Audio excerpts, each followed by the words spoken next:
SRAM guides and codes are incredibly popular and increasingly common breaks, but like anything, they can develop problems specific to their system.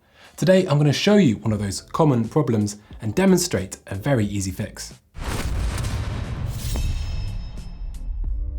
Often with our levers, if left under direct sunlight, or perhaps just in a very warm environment, some of the internals can swell ever so slightly. What that can do is make our feel quite spongy and add drag to the system, which makes the lever very slow to return. Today, we're going to be focusing on our levers, and that means we've got to remove it from the rest of the system. So once we reconnect this, we're going to have to bleed it. Now, if you are unfamiliar with how to bleed SRAM brakes, or you don't have the correct bleed kit, look at those steps before getting involved with this one.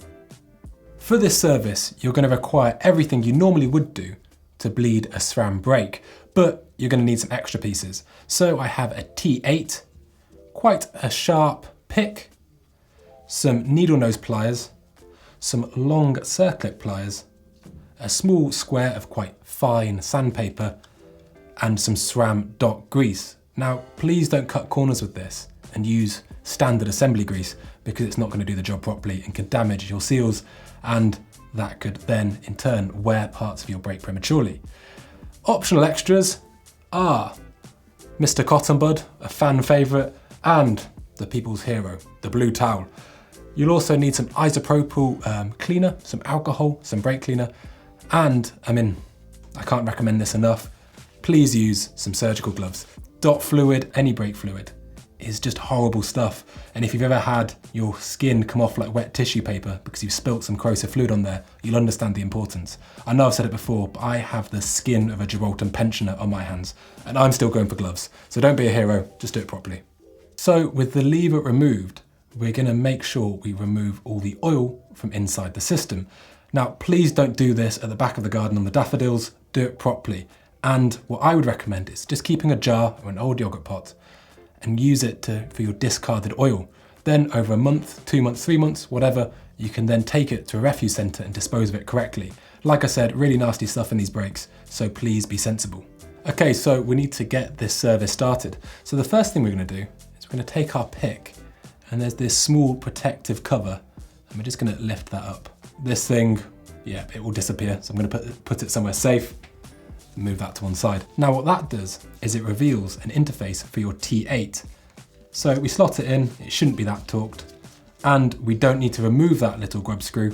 We can just back it off maybe 3 turns, just so if we get our pick again, we can drive out that retaining pin. So that, it looks pretty dirty. You can replace the bushing assembly here, although we're not going to do that today as there's not much play in the lever.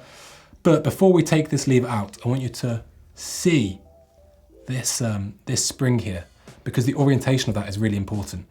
So if you're the forgetful kind, take a picture, maybe bring up a diagram on the internet, because you won't get the same lever feel and your brake won't work properly if it's in the incorrect orientation. But if you're happy, we can just remove it. Now this is a code R, so it's kind of one step removed, that can come straight out. With the RS or the RSC or the Ultimate, you do have a little cam in there, but it's relatively simple, you should be able to work it out. And then, well, we're kind of into the guts of the job. So we have a circlip in here, which has 2 holes to work with the pliers. Now, before you waste a load of your time and get very frustrated, let's think about the orientation of this circlip. If it is with the 2 dots here, then quite simply, your pliers are going to foul. So maybe if you need to, turn it so the 2 dots are up and down, and you can just come in to the side and still have some wiggle room. So now I've got this quite small circlip, and let's talk circlip politics. It came up on another video about orientation and how important they are. What we do is we put it down on the mat, and we're going to come and collect it the same way. Therefore, the orientation in the system we're working on is always going to stay the same. Now we have another, it's a little washer in there, a little spacer, which we're just going to remove to one side. If that doesn't come out, it's not to worry. The next step should remove it anyway. So then using our needle nose pliers, we're not going crazy, we're not swinging off it, we're not trying to crush anything. So we have our internals here, and we're just going to give it a wipe down. Now you'll probably notice the two sides, separated by the seal, are in a largely different condition. And this part, the dirty side, is where all that drag comes from.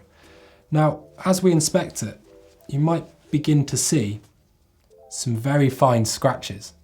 And that is due to the part swelling up a bit, and it's actually rubbing on the metal of the lever, creating a lot of friction. So we're going to make sure this is nice and clean. Just, yeah, don't be afraid to make sure you do it properly. We're going to get some very fine sandpaper, and we're not looking to take a great deal of material off here, but we're looking to shallow out and remove those ridges. So easy does it, it doesn't take much. Now, if you think about the way your brake works, this is the oil side here. So it shouldn't, it won't affect the operation of your lever, but at the same time, if you remove loads off, it could begin to even rattle around in there. Make sure you're only using the sandpaper on the white plastic and not on the black seal. Now, seems like a golden opportunity to give everything a bit of a clean. I'm just going to run some isopropyl alcohol or brake cleaner through there, and Mr. Cotton Bud, you can get it up to a really good finish. Having a bit of old oil in there isn't going to do any damage, but if you just think that that part's been wearing and if material is coming off here, then it's going somewhere else. So making sure everything is nice and clean and that we've greased the interfaces, the seals here, quite healthily and quite generously, we're just going to drop that in. So what I like to do is just use my T8 there to push that down, seat it there or thereabouts. Then I'm going to put my washer, that spacer there, over my T8, and if you put the T8 back in the center, it will just drop down and locate. And then circlip politics once more, we're going to pick it up the same way. So we're going to hold it a bit of pressure just to kind of reduce the outer diameter, and we're going to push it down. So once it gets so far, it's going to feel like that's as far as it can go, but that's when we're going to compress that spring of that piston. And hey presto, it's all good. Let's then work around the edge with this small pick and make sure it is seated absolutely, that there is no wiggle room.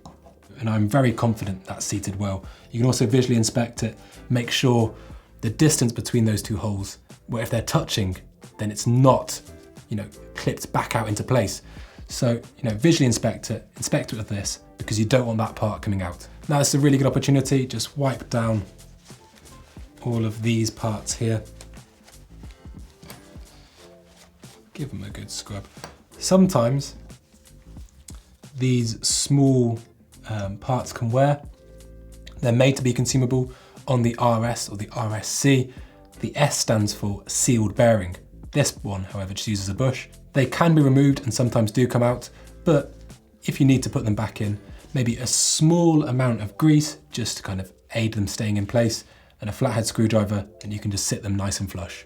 So with all the interfaces clean, we're just going to slot it back in there. Being careful we do get that spring at the same orientation.